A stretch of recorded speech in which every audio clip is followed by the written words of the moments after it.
Entre Laguneros. Conocernos para entendernos y valorarnos. Acercarnos con respeto a observar eso que no siempre se ve. Entre Laguneros. Historias, anécdotas, gustos, posturas. Entre Laguneros. Desde lo más trascendente hasta lo más simple. GREM presenta Entre Laguneros.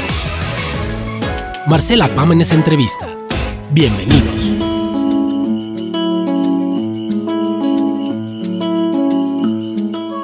¿Qué tal? Muy buenas tardes. El tiempo de Entre Laguneros ha llegado una vez más. Muchas gracias por su sintonía 91.1 QFM, la estación que te escucha. Estamos con usted desde ahí, pero también a través de nuestras páginas de internet con radio en vivo, la de Noticieros GREM, que le recomiendo que le eche un vistazo, www.noticierosgrem.com.mx. Voy a platicar con alguien muy cercano, con quien he tenido el gusto de compartir micrófonos en algunos momentos, con un referente en muchos sentidos de lo que tiene que ver con la investigación, con la historia, que tiene que ver con el análisis político.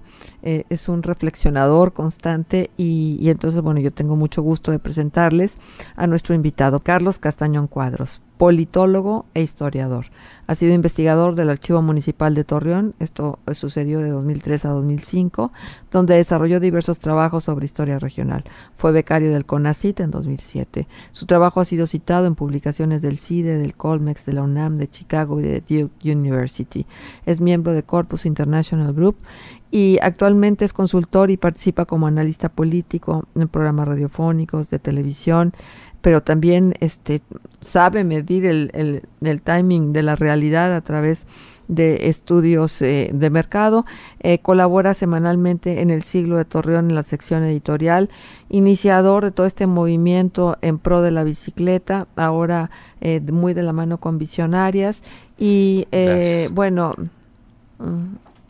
se nos quedan muchas cosas, pero con eso, por lo pronto, para empezar, Carlos, sé que te cuesta y por eso valoro doblemente que estés con nosotros. Marcela, eres muy amable. Me siento, te confieso, un poco extraño. Se me hace difícil hablar de mí mismo en público. Pero creo en tu palabra, confío en ti y aquí estoy, Marcela. Gracias por la invitación. Vámonos entonces de la mano y estoy segura de que esto quedará ahí. ¿Sabes que tenemos un reclamo constante de los jóvenes de que pongamos en estos micrófonos de Entre Laguneros a jóvenes que están haciendo algo para engrandecer nuestra región o algo de manera particular en cualquier ámbito del quehacer humano? Y creo que esa obligación la asumimos con presencias como la tuya, porque finalmente tú eres muy joven y queremos que nos platiques de cómo llegas hoy a estar aquí sentado. O sea, un poco la referencia de lo que ya dimos. Pero bueno, de bote pronto lo primero que te digo es, tú vienes de una familia de contadores con mucho prestigio. Uno hubiera podido pensar que tu elección, por ejemplo, profesional hubiera sido la contaduría. ¿Qué te llevó a involucrarte en todo lo que te has involucrado? Y cuéntanos de tu infancia. Bueno, pues primero debo confesarte que no siempre supe con claridad hacia dónde tenía que ir o qué quería hacer. Y anduve buscando. Entre esas búsquedas estudié filosofía. Me fui unos años de aquí de Torreón y me metí en ese mundo. Hasta que un buen día me di cuenta que no era lo que quería hacer. No quería ser ni profesor de filosofía. ¿A dónde te fuiste? ¿A México? Me fui a la Universidad de Guanajuato. Okay. Tuve ahí a grandes tutores, a grandes filósofos mexicanos que me enseñaron a leer, que me enseñaron también a disfrutar del reto que implica lecturas difíciles, complicadas. Y en esa búsqueda, en esos años para mí fueron difíciles. No me quedaba claro como si estaba disfrutando, sufriendo. Entonces era también una reflexión sobre la felicidad. Y finalmente, con el tiempo uno va puliéndose a sí mismo, se va haciendo. Y yo recuerdo mucho algo que se ha dicho, digamos, durante mucho tiempo acerca de Arquímedes, que él decía, dame un punto fijo y mover el mundo. Entonces yo pensaba, no encontraba mi punto fijo, estaba perdido y era muy infeliz. Estaba deprimido. ¿Cuántos añitos tenías? 20, saliendo 19, de la prepa. 20. Sí, 18, 19, en La Pereira. Soy un torreonense y lagunero hecho y derecho. Nací en el Sanatorio Español, ya te imaginarás, como muchos. Estudié en la Pereira con los jesuitas. Entonces creo que... ¿Toda tu formación primaria, secundaria? Empecé en mi formación primaria en el Colegio La Luz, es un colegio de monjas, ya te imaginarás, muy cercano a la religión. Después eso me ha costado una depuración de mí mismo. Pero cuando el Colegio La Luz ya había transitado hombres y hacia... mujeres. Sí, porque antes era nada más de puras niñas. Sí, y ya, no, ya me tocó a mí esa época mixta. Y después di el brinco a la Pereira, ya en la secundaria, y ahí es donde uno conoce pues a sus grandes amigos, ¿no? También en ese momento, digamos, dorado de la secundaria, la preparatoria. Entonces, por donde se le ve, soy lagunero, torreonense, nací, digamos, en los lugares donde tradicionalmente nace la gente o estudia, y creo que para mí ha sido también muy interesante que a la vuelta de todos estos años, ya convertido en historiador profesional, me ha caído el 20 de todas estas cosas. Claro. Entonces, por eso... Las ves con otros ojos. Sí, por eso lo comento así. Pero entonces, tú sales de la prepa en la Pereira, que te marca. La formación jesuita, estarás de acuerdo conmigo, te marca en muchos sentidos. Y yo no sé si eso te hizo... inclinarte por la filosofía y por estas carreras que nunca jamás han estado aquí como opción universitaria. Exacto, las carreras liberales, las del pensamiento, las de las artes, las que tienen que ver con la cultura, ¿no? Ni literatura, ni letras, ni música, nada de eso, ¿no? Y creo que tiene que ver también con, digamos, la historia del norte, ¿no? Que somos muy dados más a la empresa que al pensamiento. Al pragmatismo. Exacto, total. Por las escuelas que había aquí en Torreón cuando se inició eran escuelas comerciales. Era todo lo que había, escuelas para contadores. Mira, ahora lo estoy entendiendo. Por eso somos como somos en la laguna. Por eso hay hasta cierto desdén al pensamiento o nos falta crecer todavía mucho. Pero bueno, regreso a la parte de los estudios. Para mí fue muy importante la Pereira. Ahí tuve contacto desde luego con los jesuitas y en vez de sentir yo una imposición con respecto a la religión, sentí que hubo padres como el padre Miguel Buch, como el padre Federico Brem, con una gran formación filosófica y teológica en Roma, en Alemania, gente que en vez de imponerte una idea, te invitaba a pensar. Y entonces, para mí eso fue muy importante, fue una gran lección, porque era un momento en el que yo estaba cuestionando no solamente la institución de la religión, sino las creencias mismas, y en vez de que estos dos sacerdotes me reprendieran, me ayudaron a catalizar esa reflexión, me acercaron lecturas, discutieron conmigo, me escucharon, y para mí eso fue muy, muy importante. Y creo que, bueno, regreso a la parte de la historia de Torreón y de la historia familiar. En efecto, vengo de una familia de contadores, mi abuelo, mis papás, todos esos, mis primos, todos contadores. Yo decidí otro camino. Decidí el camino, bueno, pues por un lado de la ciencia política, ya depurado de la filosofía, que era como más aterrizado la ciencia política, no tanto en las abstracciones, y por otro el de la historia. Pero fue difícil, al principio no tuve buena aceptación. Hacia allá iba, pues imagínate con el pragmatismo de los contadores y luego que les pongas en la mesa una opción de estas naturalezas, debió haber sido un choque, ¿no? Sí, fue un choque, fue difícil, fue un conflicto existencial, porque también te define esto, y pues no, al principio no aceptaban en mi casa que yo anduviera uno de filósofo, que eso con que se come, ¿no? Y después de que se vive, imagínate. Y después... Que es una realidad. Es, por supuesto. Y después el hecho de tener que abandonar unas cosas por ir encontrando otras, ese proceso difícil para mí, pues también fue difícil para mi familia. Porque pues, no quedaba claro, si yo no sabía dónde iba a llegar hacia afuera, era menos, ¿verdad? Claro. Era menos. Claro. Entonces, fue algo complicado, pero también fueron años de gran aprendizaje, porque la única persona que puede ayudarse a madurar, por decir esa palabra, es uno mismo, no es nadie más.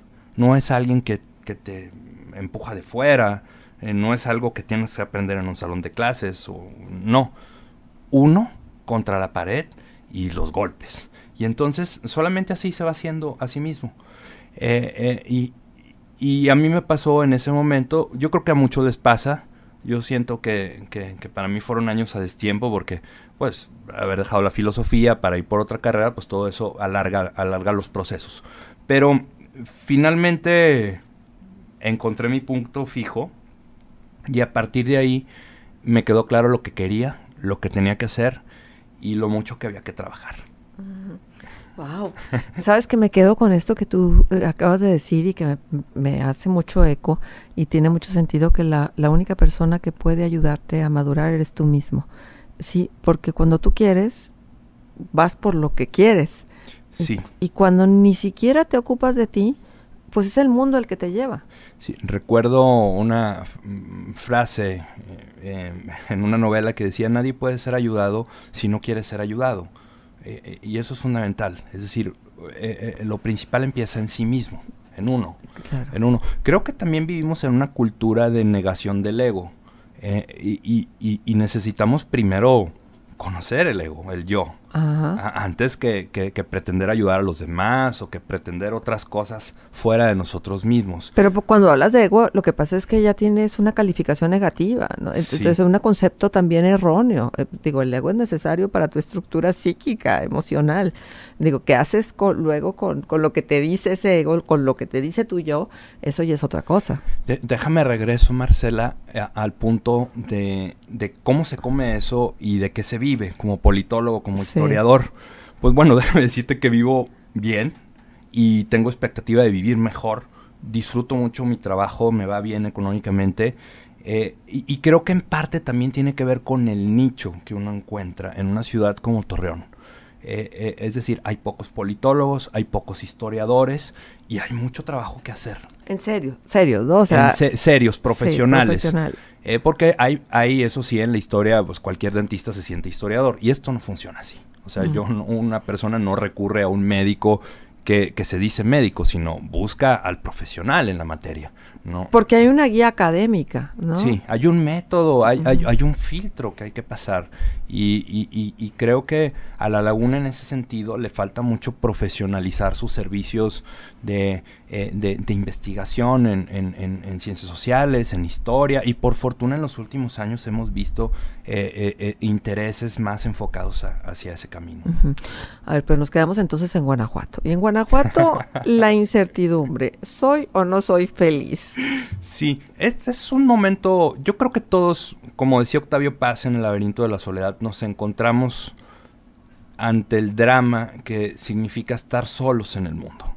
Es decir, porque finalmente quien tiene que resolver las cosas, pues no son tus papás, no son tus hermanos, eres tú. Y eso es un drama existencial que hay que resolver. Evidentemente, cuando uno tiene 17, 18 años, aquello se vuelve exponencial. Es difícil, no sabe uno lidiar. Lo ves ahora y hasta yo me doy risa a mí mismo de quién era y de cómo era, ¿no? Pero creo que todos tenemos que pasar por ahí. Y finalmente, algo que a mí no me checaba era, bueno, ¿por qué no soy feliz? No soy feliz porque en parte no he encontrado lo que quería, donde yo me siento cómodo. Pero ya tenías como un concepto de felicidad claro, o sea, ¿o qué te hacía pensar que no eras feliz? Bueno, estaba deprimido, no disfrutaba, disfrutaba algunas cosas, pero otras no. No tenía claro tampoco cómo es que lo que estaba haciendo, lo que estaba estudiando me iba a llevar de alguna manera a aplicarlo a la vida. A la vida laboral, al mundo laboral, porque finalmente el mundo real es ese. Está Claro. bien el de las ideas, pero como buen norteño uno tiene que ser muy pragmático. Aquí hace mucho calor, aquí estamos en un semidesierto y hay que producir. Claro. Oye, Carlos, déjame ponerle puntos suspensivos a esta conversación que sostenemos, que no se te olvide dónde nos quedamos para que al regreso Claro. de la pausa comercial retomemos. Hoy en Entre Laguneros, Carlos Castaño Cuadros. Una persona no vale por sus éxitos, sino de las veces que se ha levantado de sus fracasos. Entre Laguneros. Volvemos. Escuchas Entre Laguneros. Marcela Pámanes te acompaña. Twitter, @entrelaguneros. Escúchanos en línea a través de www.noticierosgrem.com.mx.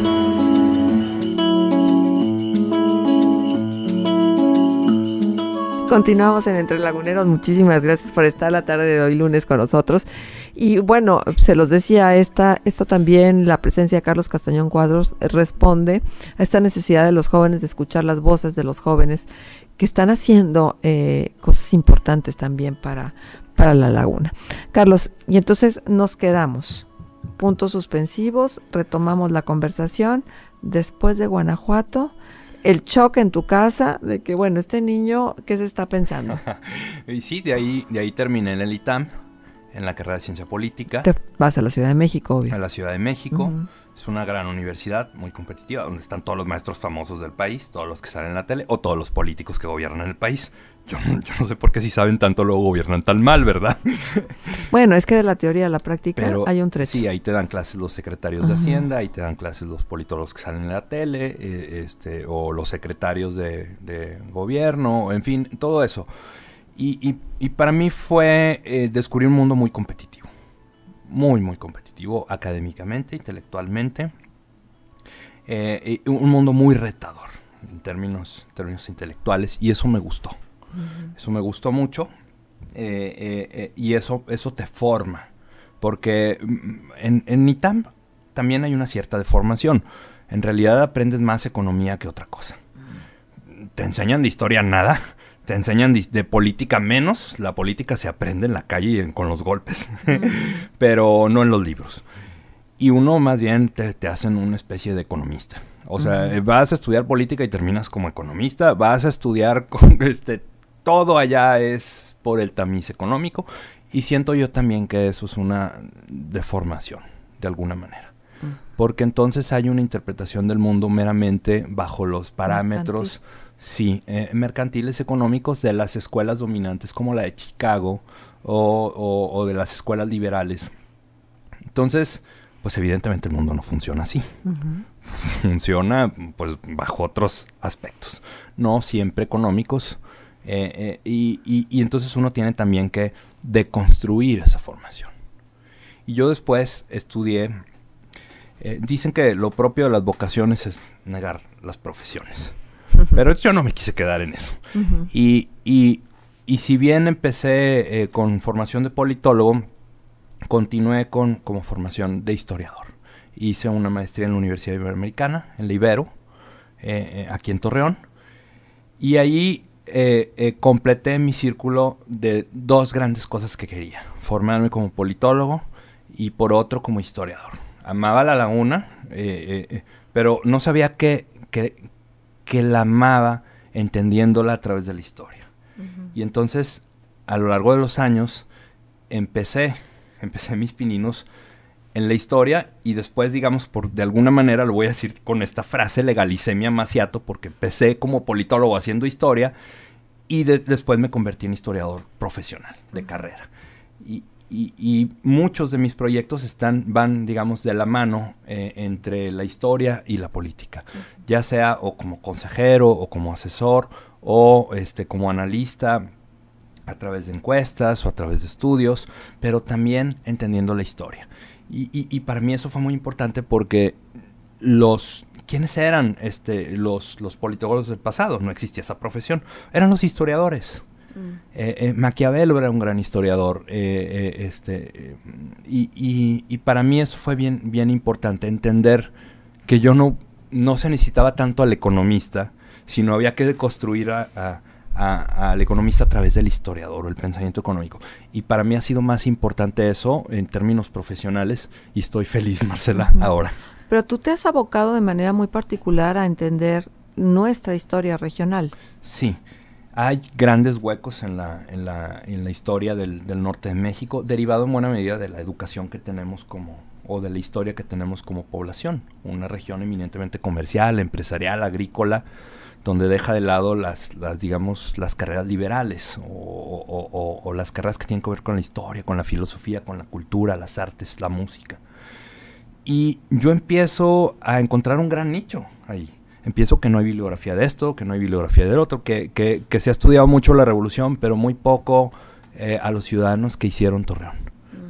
Y entonces yo empecé a estudiar sus instituciones, como Sanatorio Español, últimamente la guardería infantil, por ejemplo. Bueno, es que esa es otra parte que es muy importante decirle, que no la incluimos en tus currículums. Tú tienes una cantidad de libros donde has participado, tuyos de manera muy particular, y temas que te son muy, muy propios, ¿no? Sí, mi primer libro lo publiqué a los 23. ¿Cuántos libros? 20, bueno, ahorita una docena de libros. Bueno, es que la modestia, por encima de todo. Tengo que hacer esta pausa y decirte que sí me apena un poco estar hablando de cosas personales y de alguna manera pienso como diría Émile Cioran, un gran filósofo rumano, que para mí fue muy importante en otra etapa de mi vida, porque me ayudó a salir de la depresión, y decía: todo éxito no es más que un malentendido. Así es que me disculpo con las personas que nos escuchan. No, está bien, ya vamos a dejar ese tema ahí, porque si no nos vamos a perder de lo medular que ha sido tus decisiones. Entonces, te metes así a trabajar temas como el del Sanatorio Español, que tiene una historia de la mano de la ciudad. Sí, de 107 años. Mi primer libro lo publiqué a los 23 años. Sentía una urgencia de hacer cosas. Después de haber estado extraviado, lo único que me quedaba era trabajar, y trabajar muy duro. No quejarme, sino trabajar. No lamentarme de lo que ya había pasado, sino construir lo que yo quería hacia adelante, hacia el futuro. Y entonces a los 23 publico mi primer libro, El Canal de la Perla. Afortunadamente ganó un premio local, premio Lo que son las cosas, porque ahora estoy justamente haciendo esa historia, Braulio Fernández Aguirre, un gran gobernador lagunero de nuestra historia, un hombre muy importante para Coahuila. Sí. Y justamente ahora estoy Torreón de una manera muy particular, ¿no? O sea, y por eso es el referente obligado, a pesar de que han pasado tantos años. Exacto, y también en momentos en los que tenemos tanto desdén por la política. Creo que hay grandes hombres en la política en México, y hay que rescatar estas historias, porque no todo es negativo, ¿no? Sí, lo que pasa es que las generalizaciones siempre corren con este riesgo, ¿no? De que a todos los etiquetamos de manera igual. Pues hay que poner también una estrellita cuando haya estas excepciones extraordinarias, y tienes toda la razón. Pero bueno, entonces me decías, el primer libro, El Canal de la Perla. El Canal de la Perla, que es un libro de historia y de economía, porque habla de el pasado agrícola y la relación que hemos tenido con el río Nazas. Y yo lo que conté ahí fue la historia del Canal de la Perla, pero en realidad lo que hice fue una historia del agua.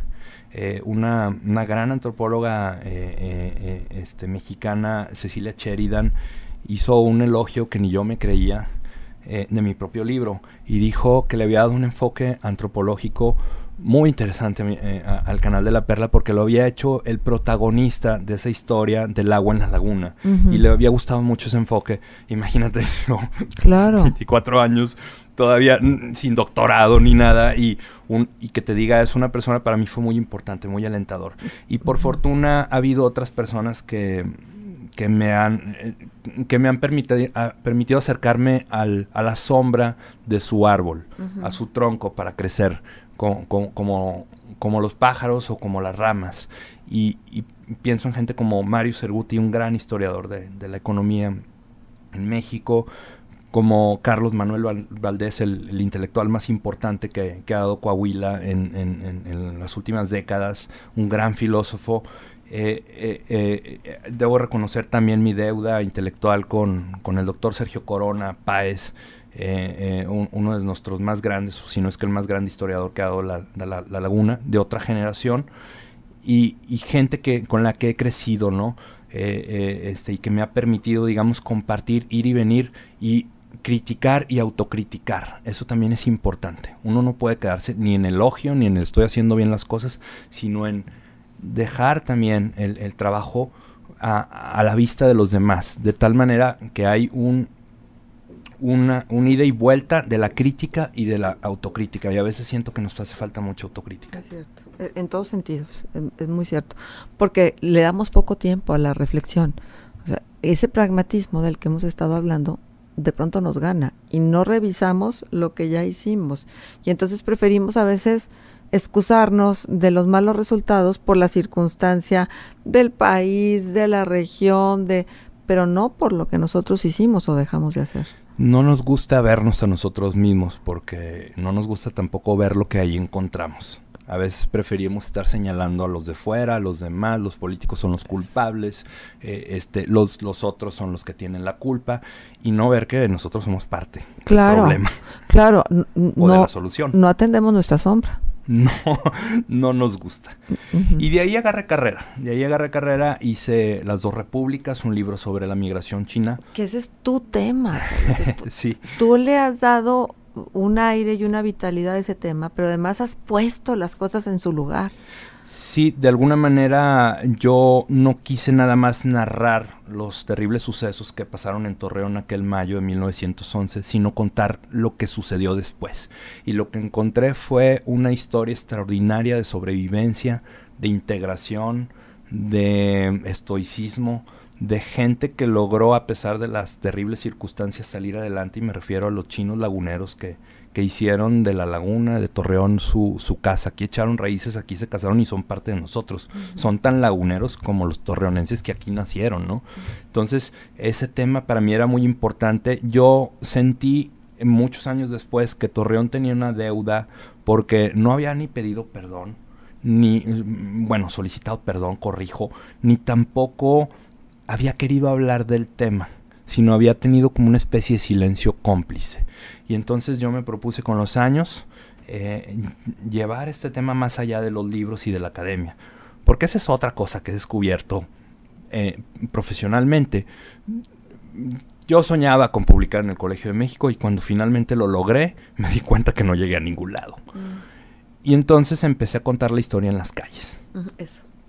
En las calles, en bicicleta, caminando, a gente común y corriente que no tenía formación de historiador, que no son académicos, a niños, a señoras, a adultos, adolescentes, y ir a los lugares mismos de la ciudad a platicar esas historias ahí. Y entonces descubrí que eso tenía mayor trascendencia y que le daba mayor sentido no solamente a mi vida profesional, sino a mi trabajo. Entonces, eso fue lo que quise llevar. Y recientemente hicimos una exposición junto con una gran colega que respeto mucho, Adriana Gallegos, curadora del Museo Arocena, y llevamos esta exposición de la matanza de los chinos 303 al Museo Memoria y Tolerancia, que es el museo de la comunidad judía en México, es el museo del Holocausto y donde se cuentan las historias que nadie quiere contar. Exacto. Porque a veces preferimos ocultarlas debajo de la mesa o debajo del tapete, como si eso... o más bien eso, ocultarlas, no cambia las cosas. Uh-huh. Y nosotros quisimos más bien hablar de ellas. Pues una muestra gráfica, ¿verdad? Es una muestra gráfica de documentos, de fotografías, de frases muy duras que se dijeron aquí en Torreón. Y bueno, ha habido una recepción extraordinaria, ha habido hasta comentarios internacionales en algunos periódicos estadounidenses, y entiendo que ya hay interés hasta para traerla a Torreón. Y sería el colmo que no, o sea, porque finalmente es un trabajo de laguneros, que si bien Adriana no es nacida acá, bueno, ya tiene muchos años y ya a su aire ya lleva esto de ser lagunera, ¿no? Sí, quien bebe aguas de la laguna ya quiere quedarse aquí. Sí, ¿verdad? Sí. Oye, qué maravilloso, y déjame detenerme en esto que recién has vivido, en esta exposición que tuvo lugar ahí. ¿Cuál fue la acogida de la comunidad judía a esta historia? Fue cuando nosotros llegamos, tocamos la puerta, nos dijeron lo siguiente, literalmente: nosotros sabíamos que el tema existía, no sabíamos cómo abordarlo, y ustedes nos caen, digamos, de manera muy oportuna algo que teníamos la obligación de hacer, pero no sabíamos cómo. Entonces realmente hubo un match, o sea, hicimos ahí clic inmediatamente. Nos entendieron, nos comprendieron, nos dieron toda la confianza, nos dejaron trabajar con libertad, y además tienen un museógrafo de lujo ahí.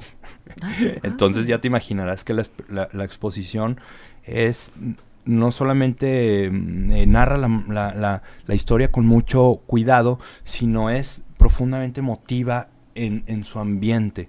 el museógrafo generó un ambiente en la exposición, particularmente donde en un muro están escritos los nombres de las 303 chinos ¿Se laguneros. conocen a ciencia cierta entonces la cantidad, quiénes perecieron en ese episodio de nuestra historia? Sí, porque hubo 3 investigaciones judiciales a conciencia, una muy parcial y 2 muy importantes. Sin que hubiera una comisión para investigar. Sí, no, sin que nombraran ahora a un secretario a de un la fiscal. Función Pública, ¿verdad? Perdón. Sí hubo una investigación externa del gobierno estadounidense y chino, y otra del gobierno mexicano, ambas escalofriantes, ambas muy bien documentadas, y eso nos permitió dar detalles, santo y seña de todo y fundamentar muy bien esta exposición. ¿Fue un crimen de odio? Yo sé que la palabra es anacrónica, es un crimen de odio y un genocidio porque es un pueblo matando a su propio pueblo. Claro, porque ellos ya estaban integrados aquí en la comunidad lagunera. Claro, no los aceptaron, Ajá. Los veían diferentes, tenían piel distinta, hablaban otro idioma, ni siquiera escribían como los occidentales. Era una comunidad muy cerrada entre ellos porque entre ellos se daban trabajo, veían que prosperaban a pesar de que venían en la pobreza. Entonces había un gran odio hacia... Bueno, Carlos, déjame hacer pausa comercial, regresamos para que nos sigas contando. Si este tema de que tú te has metido tan de lleno a lo que sucedió con la comunidad china en otro tiempo, es un tema que no podemos dejar nunca de lado cada vez que platicamos contigo. Es que ya hay una relación inherente prácticamente por todo el tiempo que le has dedicado y por todo lo asertivo que ha sido tu participación como historiador en el tema. Déjame ir a la pausa y regresamos contigo. Tú no eliges tus pasiones te eligen a ti. Entre Laguneros. Volvemos. Escuchas Entre Laguneros. Marcela Pámanes te acompaña. Twitter, @entrelaguneros. Escúchanos en línea a través de www.noticierosgrem.com.mx.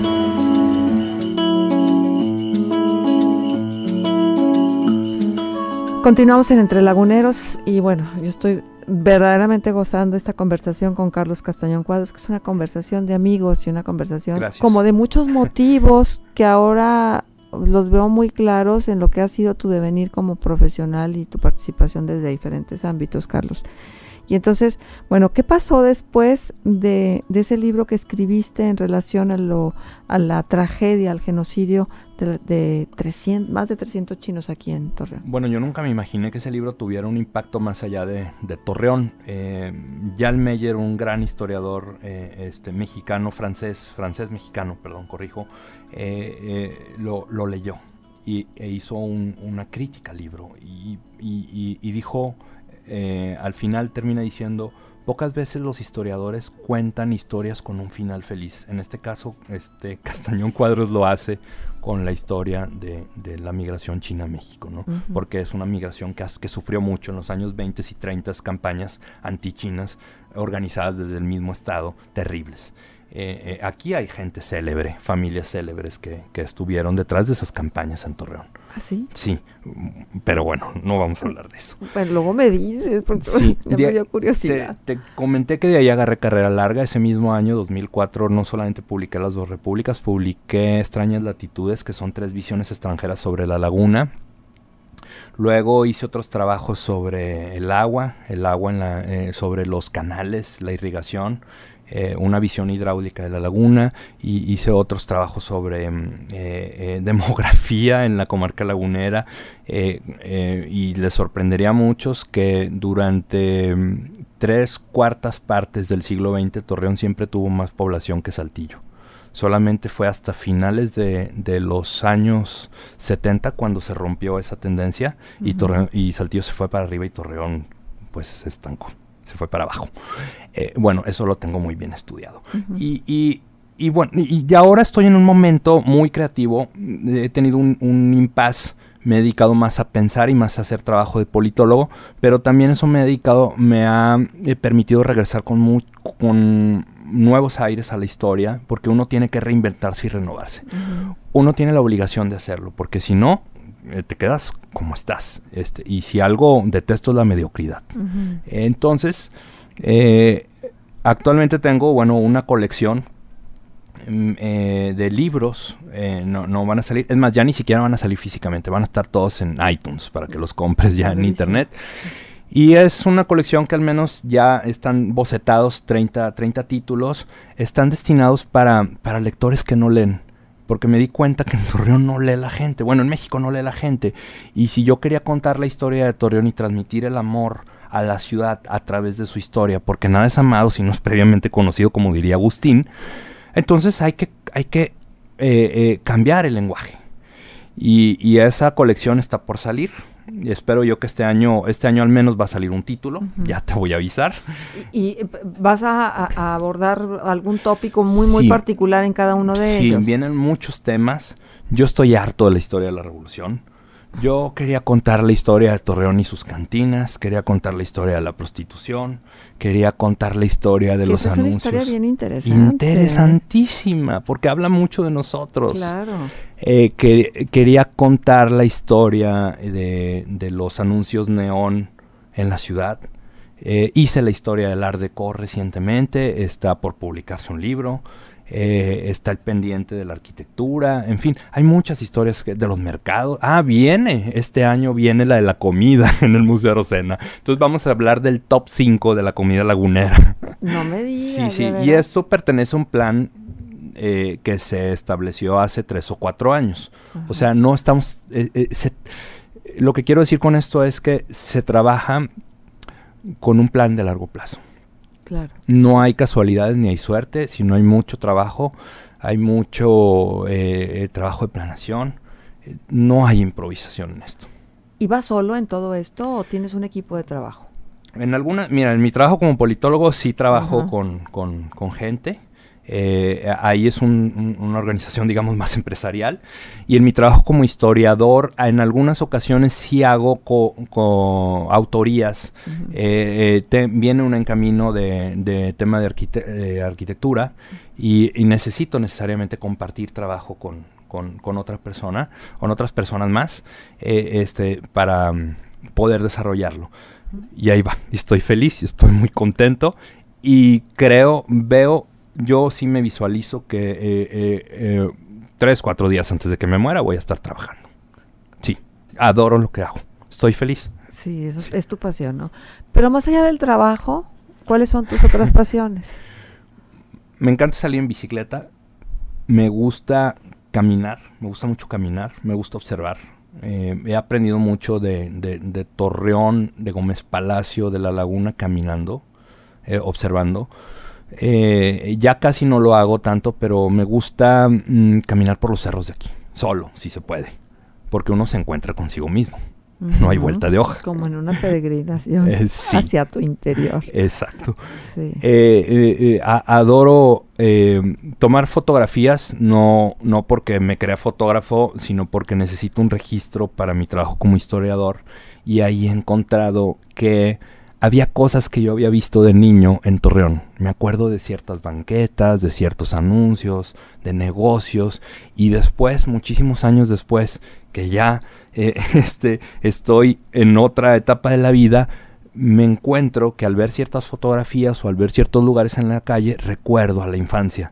Entonces para mí ha sido eso precioso, ese descubrimiento. Es impresionante, ¿no? Porque cómo visualizar algo de manera particular, una banqueta, una casa, la fachada de una casa, una calle, como estaba en otro momento, inmediatamente tienes una serie de experiencias sensoriales que no nada más se reducen a lo que estás viendo, sino empiezas a oír a lo mejor a tu mamá que te dijo algo en el momento en que pasaste por esa calle, o empiezas a oler a lo mejor el pollo de MAP cuando estaba por la Morelos.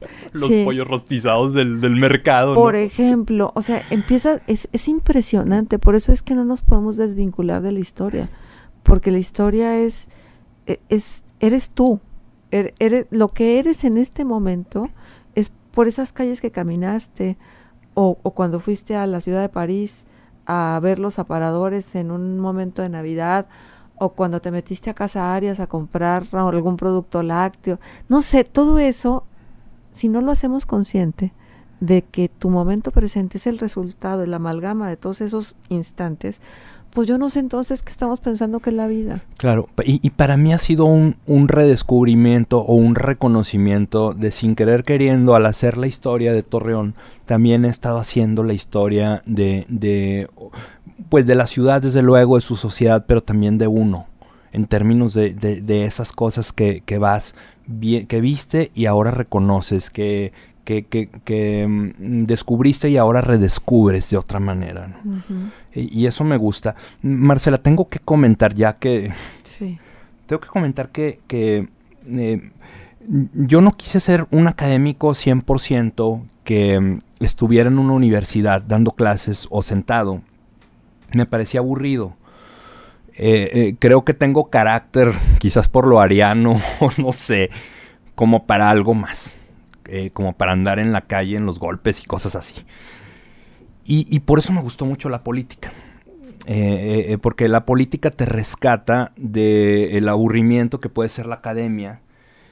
Pero también la academia te da la templanza, la reflexión que no te da la política. De largo plazo. Entonces para mí ha sido como tratar de encontrar esos puntos medios entre ambos mundos. Y estoy feliz de hacerlo, de encontrarlo, uh-huh, de tenerlo. Uh-huh. Pero luego no te dan miedo las etiquetas, porque en tu trabajo de politólogo luego tienes que convivir con unos y con otros, y eso no, en algún momento dado, no obstaculiza tu desarrollo como profesional de la política. No he tenido problemas, por fortuna ha habido mucho profesionalismo. Sí ha habido momentos difíciles en los que hay que entrarle a la crítica y en los que hay que entrar al debate público, donde hay incluso acusaciones o cosas de ese tipo, como es el mundo político natural. Pero eso es precisamente lo que le da una vitalidad enorme a la política y lo que no tiene la academia. Claro. A ver, Carlos, vamos a cosas más vanas, menos trascendentes. Bueno. ¿En música qué te gusta escuchar? ¿Oyes música cuando trabajas? Sí. Me gusta mucho jazz, uh-huh, me gusta mucho música clásica, me gusta también mucho el silencio. Uh-huh. Adoro las 5 de la mañana porque no se escucha nada, ni la ciudad, y entonces es el momento en que tienes posibilidad de pensar, de escucharte a ti. Sí, y ¿sabes qué? Eso lo debo a Grem. En Grem había que levantarse a las 5 de la mañana, y o te haces disciplina o no te haces, y yo... reconozco que de Grem recibí esa disciplina, sí, lo aprecio muchísimo. Una disciplina que implica muchas cosas, pero bueno, es marcial.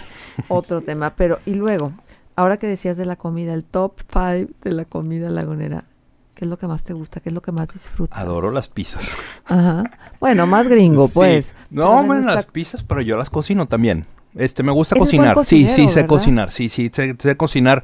Pues no todo, pero muchas cosas. Ajá. Y bastante elaboradas. Ajá. Tenemos cientos de especies en la casa. Lo comparto con mi esposa, Laura, y amamos la cocina. O sea, nosotros hacemos viajes para ir a comprar especias. Así. ¿De verdad? Te lo juro. Sí. ¡Qué maravilla! Entonces me encanta. Pienso que la comida es una gran celebración de la vida y pienso que la comida te da la oportunidad, si no diaria, casi diaria, de celebrar la vida. Uh-huh. No es fácil, la vida es dura, es difícil. La vida tiene aspectos muy complicados y en ocasiones es muy fácil irte por la depresión. Bueno, la comida es todo lo contrario, es la celebración, el gusto, es como un poema de Carlos Pellicer. Por eso cuando estás deprimido a veces el hambre se ausenta. Sí, come chocolates, ¿no? Bueno, come chocolates, niña, come chocolates, diría Pessoa en uno de sus poemas, Qué rico. ¿No? Claro. Ahora, de las calles de La Laguna, ¿cuál es la calle que, para ti como historiador, cuál es la que te da más? Adoro la Morelos, adoro la Colón. ¿Qué calle la Colón? Y detesto lo que ha pasado en Torreón en los últimos años, las bardas y las bardas. Esos son no lugares, son anticiudad. Ajá. Porque ahí no te encuentras a nadie, ahí no conoces a nadie, ahí no besas a ninguna chica, claro. Nada. Uh-huh. Y esas calles me gustan mucho. Me gusta mucho caminar aquí en el primer cuadro de Torreón. Y recientemente he caminado mucho las colonias viejas de Torreón. Incluso he hecho amistades que me han permitido ver digamos, como el lado más antiguo de la ciudad. Oye, hay un barrio que se llama La Paloma Azul. Sí, lo conozco muy bien. Ajá. ¿Qué cosa? O sea, es otro, otra experiencia. Y que tendríamos entonces, va a decir, a lo mejor mucha gente, sobre todo los más jóvenes, van a decir, ¿qué es eso? Pues sí, existe, ¿no? Sí. Sí, hay otros, yo sugeriría, y aquí lo he hecho o en otros foros, ir a las colonias antiguas como La Unión, La Fe, la Vencedora. La Vencedora, la antigua Aceitoria, San Joaquín, La Constancia. Vale la pena ir, vayan. ¿Qué encuentras ahí? Bueno, en un terrible abandono de los gobiernos en las últimas décadas. Espantoso. Me parece indignante que esa gente sea proveedora de votos y que no se le regrese siquiera en infraestructura a la ciudad. Está destrozada. Las calles son muy angostas, ¿cierto? Algunas. Hay muchos callejones. Sí. A veces pensamos que Torreón no tiene callejones. Tiene muchos callejones. Tiene cerros. Y tiene lugares muy intrincados. Tiene calles muy pequeñas donde a veces no caben ni los carros. Y lo que he encontrado es una gran vitalidad de las personas a pesar de haber vivido una guerra.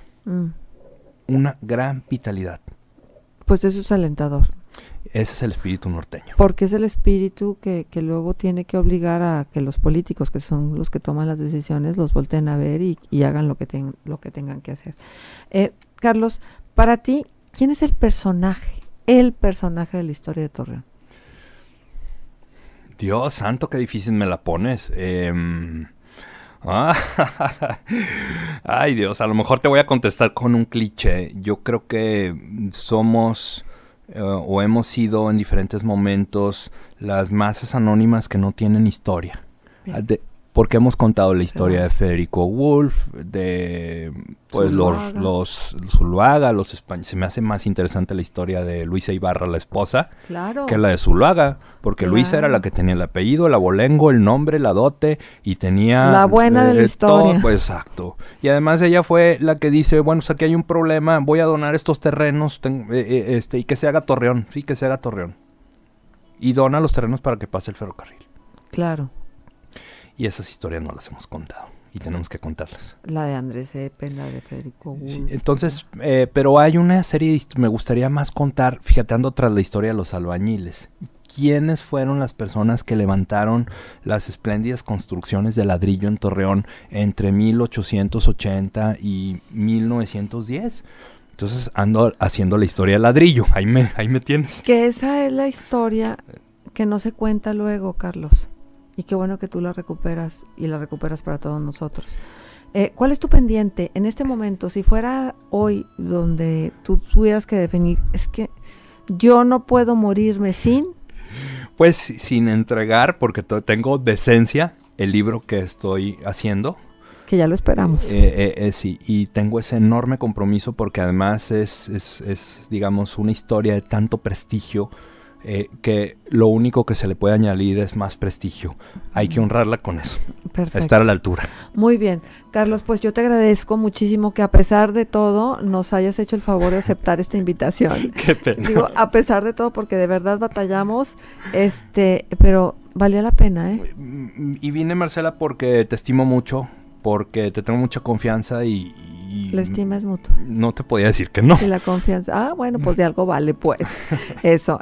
La verdad te hemos disfrutado y te agradecemos mucho que nos hayas acompañado hoy en Entre Laguneros. Gracias, Marcela. Estamos viendo pronto. Muchísimas gracias. Y hoy llegamos al final de Entre Laguneros. Agradecidos con ustedes por habernos atendido y esperando que el próximo lunes nos volvamos a encontrar. De aquí entonces, que estén bien. GREN presentó Entre Laguneros. Conocernos para entendernos y valorarnos. Acercarnos con respeto a observar eso que no siempre se ve. Entre Laguneros. Historias, anécdotas, gustos, posturas. Entre Laguneros. Desde lo más trascendente hasta lo más simple. GREN presentó Entre Laguneros. Los esperamos con una nueva entrevista la semana entrante.